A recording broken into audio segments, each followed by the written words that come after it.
Dear journalists, dear guests, welcome to the press conference. We are very delighted to welcome the President of the European Commission again here in Tallinn.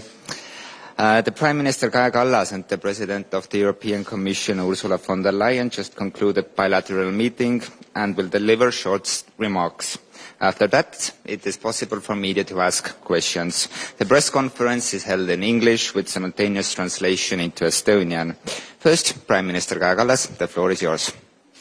Thank you. Dear Ursula, dear members of the press, it is my great pleasure to welcome you here in Estonia. Thank you for the good and thorough discussions that we have had.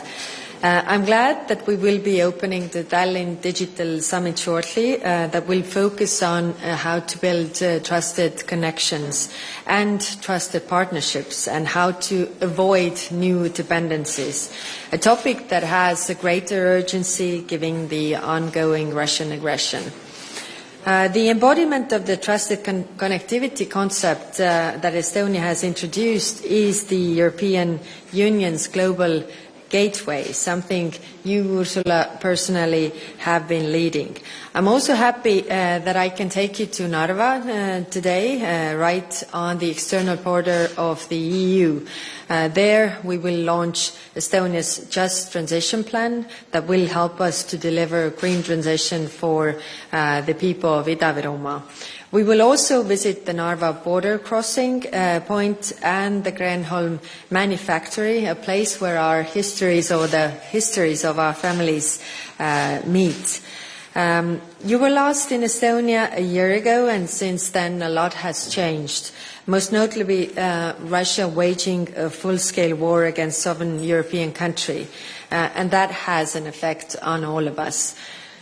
Dear Ursula, you have been on the forefront of the European response to Russian aggression and also European support to Ukraine. You understand well the Russian threat and what it means to our common security. Commission has translated your understanding into strong policy proposals.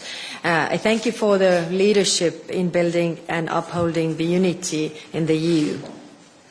Ukraine's success on the battlefield means that we have been on the right track and that we must make use of this momentum.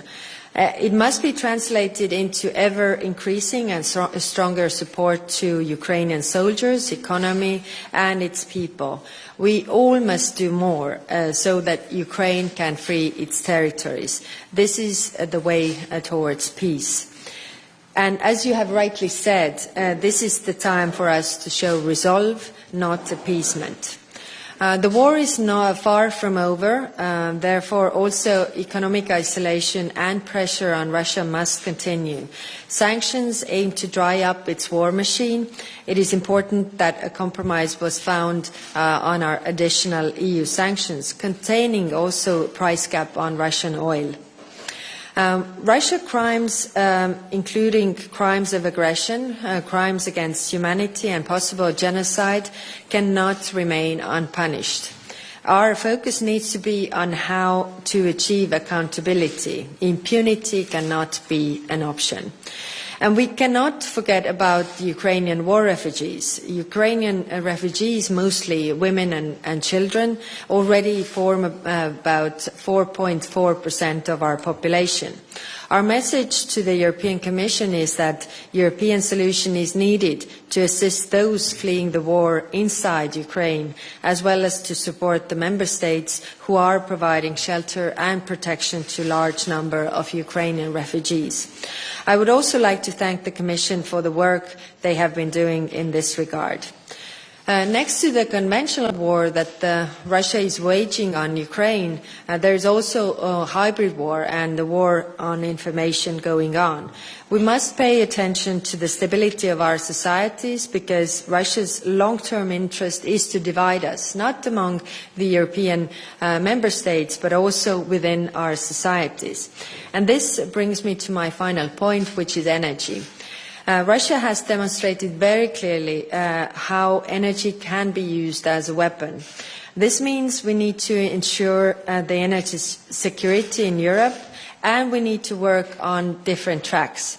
decreasing energy prices, ensuring the security of supply, diversification of energy sources, and ending our dependence on Russian hydrocarbons, boosting investments to deliver green energy.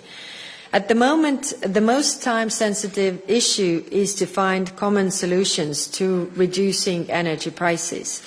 This will work only in case we find joint solutions and not fragment the EU single market. We discussed it last week in Prague and must continue with urgency. Here I also turn to the Commission for their leadership. This winter may be hard, but it is the price we must pay to put the stop to Russian aggression and its imperialistic dream once and for all. And the only way to do this is to demonstrate unity and strength. Thank you. Thank you, Prime Minister. President of the Commission, please. Thank you very much, and thank you very much, dear Kaya. I'm glad to be here back in Tallinn. Thank you very much for a very good bilateral meeting, which is basically the continuation of our ongoing dialogue the two of us have all the time. Let me reflect on a few topics that you have mentioned. The first one is indeed Ukraine. I must say Estonia is an important player in our response to the Russian aggression, and I really thank you for your determination and being so steadfast and staunch. We share the same understanding of the threat that Putin poses, and I really want to thank you also for being one of the main drivers what the delivery of the 8 sanctions packages is concerned.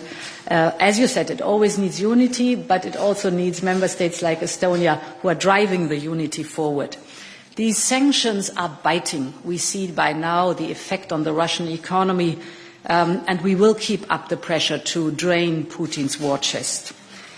What I also want to thank for is the warmth with which the Estonian people have opened their hearts and their homes to Ukrainian refugees. This is outstanding. This will be never forgotten. We support as much as we can through flexibilizing funds, but the big gesture of human solidarity is outstanding, and I really want to thank the Estonian people for that. We are in this together. The European Union is the most important supporter of Ukraine, together with the United States. Since the beginning of the war, we have supported Ukraine financially as Team Europe with up to 19 billion euros.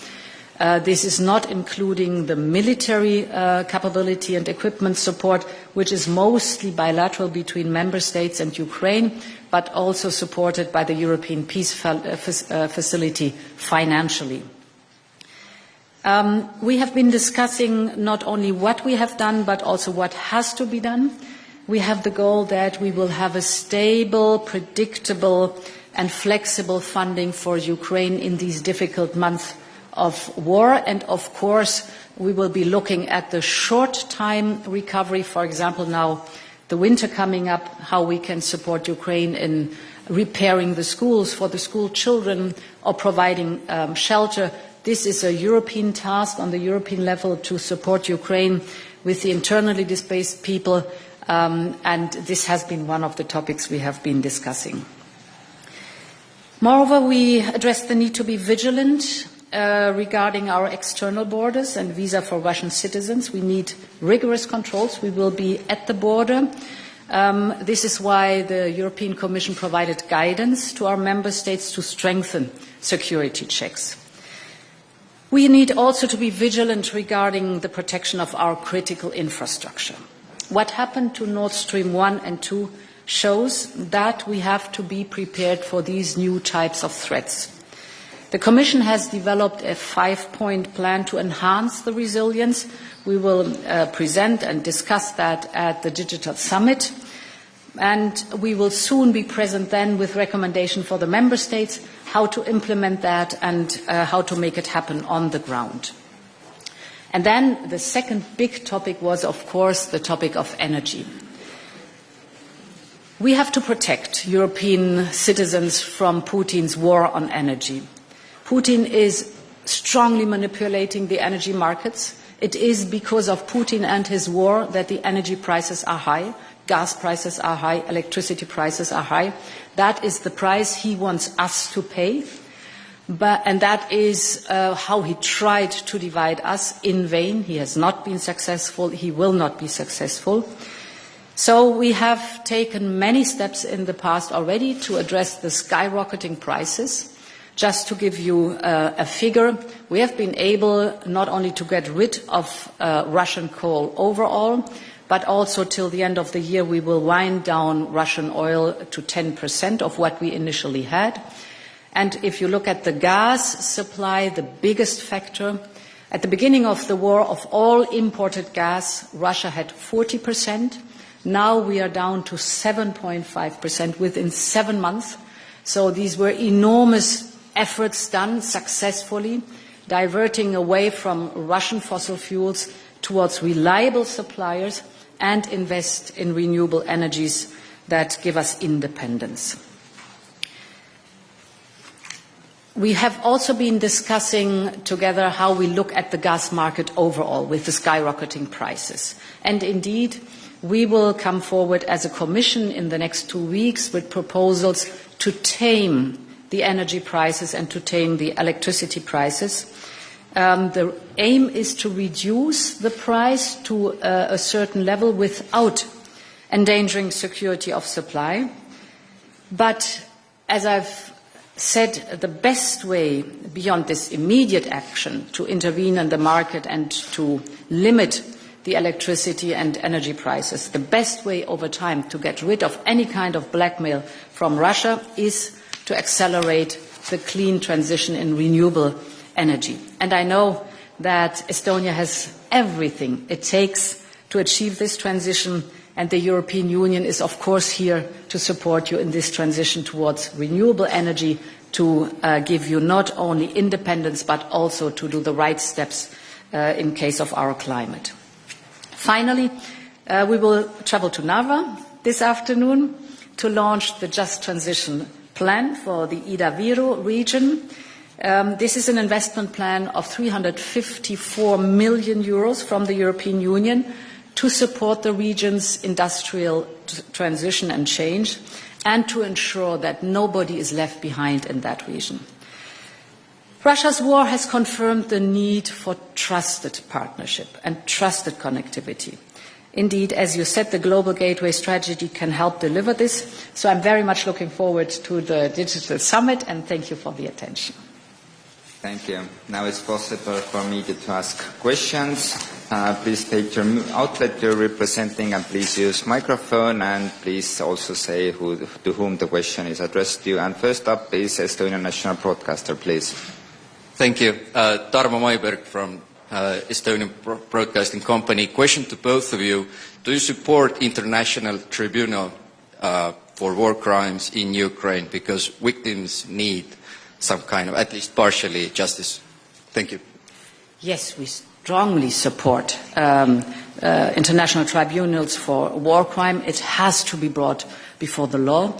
From the very beginning on, we have supported Ukraine in collecting the evidence. That is very important. And of course, to make the case in the International Criminal Court, and to support the investigation teams that are on a regular basis going to Ukraine. It is of utmost importance that those who are responsible for these crimes are held accountable. This is the basis of our rule of law and the international rule of law.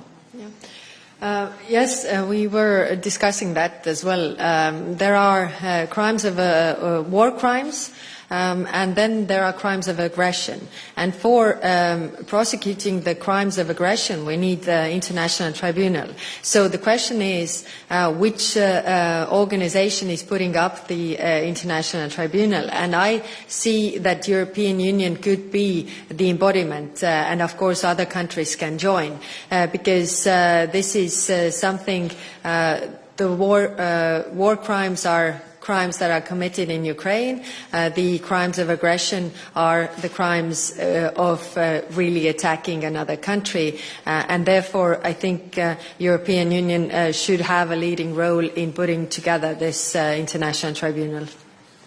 Thank you. Second question, Delphi, please. Hello, this is Grete Bullester from Delphi. A question to the President of the Commission regarding the next sanctions package. What would you say, or maybe you could give your stance on how should it look like, how fast should it be done? And a follow-up question is, like, there are loopholes that people can escape the sanctions from, through the loopholes.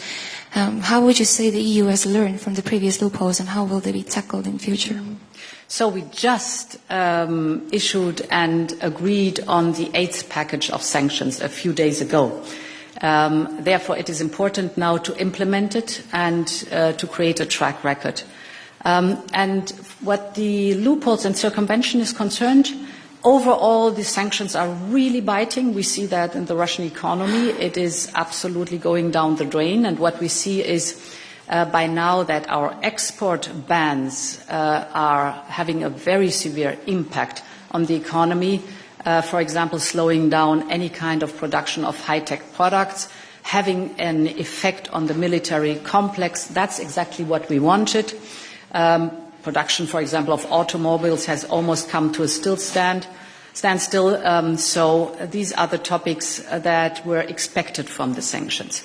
We have issued the 8th package of sanctions, and we learn from one package to the next one about circumvention and loopholes, and over are then in the follow-up package closing those loopholes and circumventions. What we've done, for example, in the 8th package, that's very important, is that we said in third countries, if you take European goods, bring them to third countries, and then bring them to Russia, the person who does that, or the entity who does that, will be listed by us. So this is a very strong deterrent to make sure that we do not have a circumvention through third countries towards Russia. So, thank you. This is unfortunately all the time we have. The President is expected in Kadriorg. And thank you for following, and thank you for coming. Have a nice day. Thank you.